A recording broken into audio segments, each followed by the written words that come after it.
एक दिन वैकुंठ धाम में भगवान विष्णु ने मुस्कुराते हुए माता लक्ष्मी से कहा, पृथ्वी पर भक्ति कितनी बढ़ गई है।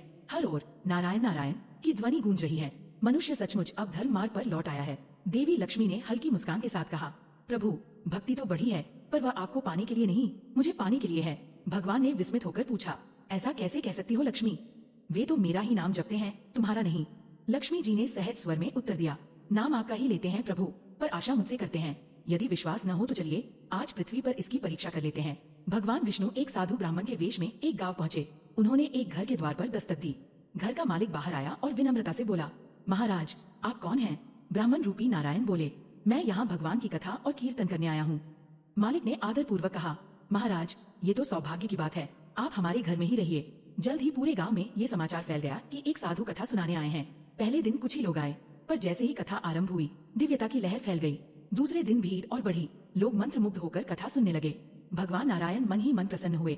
सचमुच लोगों में भक्ति जीवित है। इसी बीच देवी लक्ष्मी एक वृद्धा के रूप में उसी गांव में आई।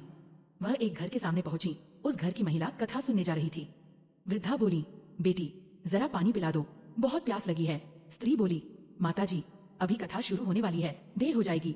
वृद्धा ने नम्रता से कहा, बस एक लोटा पानी, फिर चली जाऊंगी। महिला ने अन्य भाव से पानी लाकर दिया। जैसे ही वृद्धा ने जल ग्रहण किया वह लोटा सोने का हो गया। महिला आश्चर्यचकित रह गई। वह बोली, माताजी कृपा कर भोजन भी ग्रहण करें। पर वृद्धा ने मुस्कुरा कर कहा, नहीं बेटी अब मुझे आगे जाना है। ये कहकर वे वहाँ से चली गयी।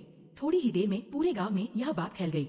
एक चमत्कारी माता आई है जिनके स्पर्श से वस्तुएं सोने की हो जाती हैं। अगले दिन कथा में आने वालों की संख्या आधी रह गई। भगवान विष्णु ने आश्चर्य से पूछा, आज इतने कम लोग क्यों आए? एक व्यक्ति बोला, महाराज गांव में एक अद्भुत माता आई है, जो भी उन्हें जल पिलाता है उसके घर में सोना बरसता है। सब लोग वहीं गए हैं। थोड़ी देर बाद कथा के यजमान सेठ जी भी उठकर चले गए। वे सीधे उस वृद्धा के पास पहुँचे और बोले, माता जी कृपा कर मेरे घर पधारिए।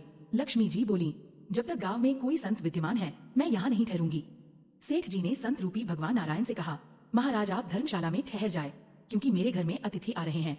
तभी वहाँ वह वृद्धा रूपी लक्ष्मी पहुंची और बोली, सेठ जी आप बाहर जाइए, मुझे इनसे कुछ कहना है। जब दोनों अकेले रह गए तो लक्ष्मी जी ने मुस्कुराते हुए कहा, प्रभु अब तो मान गए ना, पृथ्वी पर भक्ति नहीं स्वार्थ की पूजा होती है।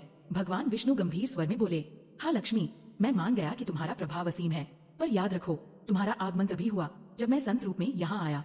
अतः ये सत्य है कि जहाँ सत्संग भक्ति और धर्म होगा वही तुम स्थायी रूप से निवास करोगी। जय श्री हरि।